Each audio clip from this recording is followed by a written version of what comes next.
Hi friends, welcome to our channel. ఏపీలోని election రిజల్ట్లు అనేది రేపు రావడం జరుగుతుంది. సీఎం ఎవరు అనేది కూడా రేపు అయితే మనకి తెలిసిపోతుంది.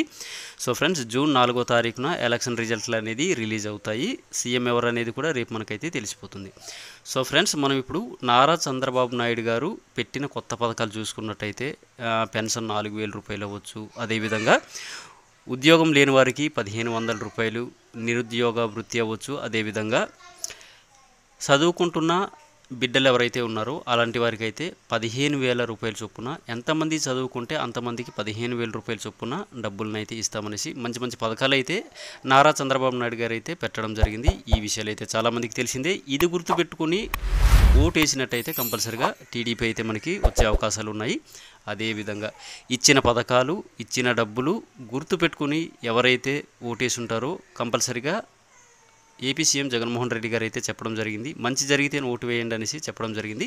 ఈ విధంగా ఈ పథకాలు, ఈ యొక్క అమౌంట్ అనేది గుర్తుపెట్టుకొని ఓటేసినట్టయితే కంపల్సరిగా ఏపీ సీఎం జగన్మోహన్ రెడ్డి గారు మరలా ఈ అధికారంలోకి అయితే రావచ్చును. సో ఫ్రెండ్స్, ఏదేమైనా కానీ రేపైతే మనకు ఎలక్షన్ రిజల్ట్స్లు అయితే ఉన్నాయి కాబట్టి రేపు ఏపీకి సీఎం ఎవరు అనేది చాలా క్లియర్గా మనకైతే తెలిసిపోతుంది.